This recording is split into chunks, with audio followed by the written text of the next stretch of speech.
adalah tokoh filsafat pendidikan yang mencetuskan ide tentang adanya tingkat kesadaran dalam masyarakat yang terkenal dengan sebutan teori kesadaran atau teori conscientization.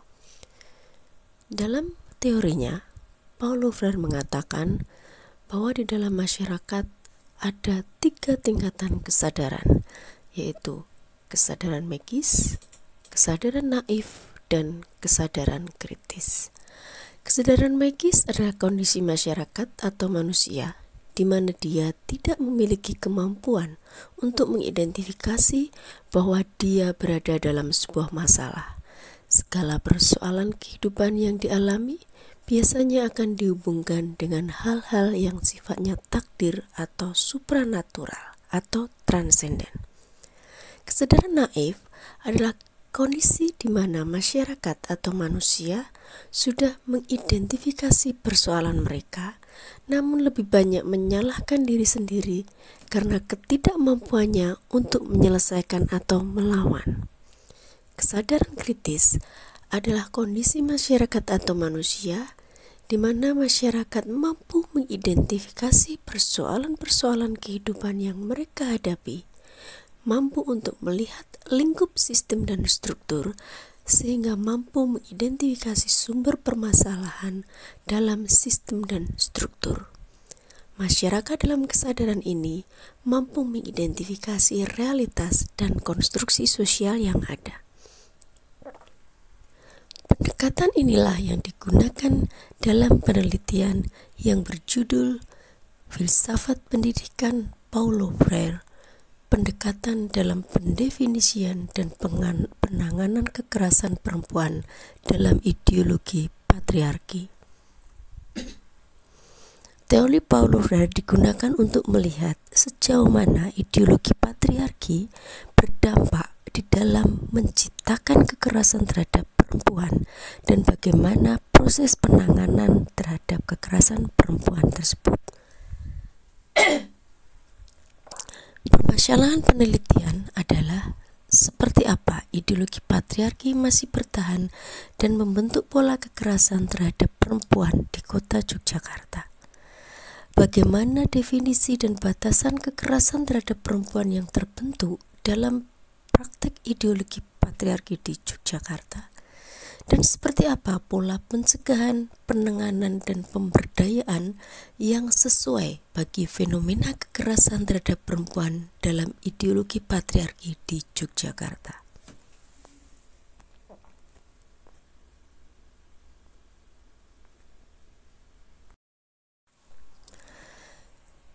Apa itu kekerasan perempuan?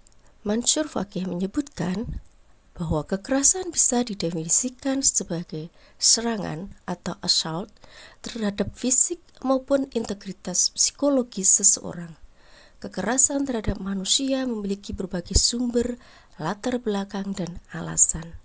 Kekerasan berbasis gender adalah kekerasan terhadap suatu jenis kelamin tertentu yang disebabkan adanya anggapan gender atau gender-related violence. Sementara ideologi patriarki adalah budaya atau konstruksi berpikir yang menempatkan laki-laki lebih tinggi daripada perempuan.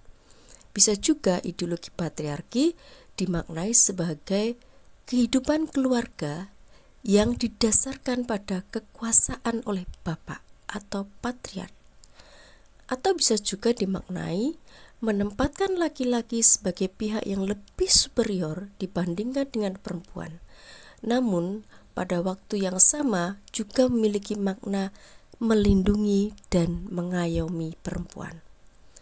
Penelitian ini menggunakan metodologi dan metode pengumpulan data, yaitu menggunakan pendekatan studi kasus. Pendekatan penelitian yang bertujuan untuk menjelaskan dan membongkar satu susunan kasus atau beberapa kasus yang sama untuk membangun sebuah bangunan dalam menjelaskan satu tema tertentu. Dalam penelitian ini bertujuan dan berfokus kepada bangunan keberadaan ideologi patriarki dalam kasus kekerasan terhadap perempuan di kota Yogyakarta. Pengumpulan data dilakukan dengan menggunakan dokumentasi, dan wawancara.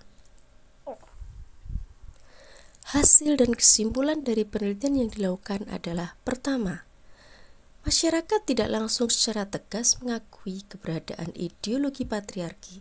Sebagian besar bahkan tidak memahami dengan baik apa itu ideologi patriarki, namun masyarakat masih melakukan. Kedua, masyarakat sulit mengakui bahwa ideologi patriarki sebagai sebab langsung terjadinya tindak kekerasan terhadap perempuan, namun mengakui bahwa kekerasan terjadi karena perempuan dianggap lemah dalam banyak aspek, terutama dari segi ekonomi atau ada ketergantungan yang tinggi secara ekonomi.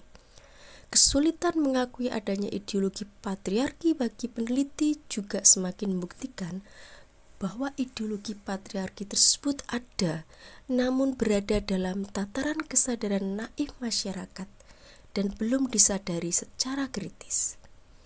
Meskipun ideologi patriarki tidak diakui secara langsung sebagai penyebab kekerasan, namun diakui bahwa penyebab kekerasan utama adalah rendahnya pendidikan perempuan dan rendahnya akses ekonomi perempuan, yang mana kedua aspek ini lahir dari tradisi patriarki, di mana memberikan akses pendidikan dan akses ekonomi yang tidak setara kepada laki-laki dan perempuan.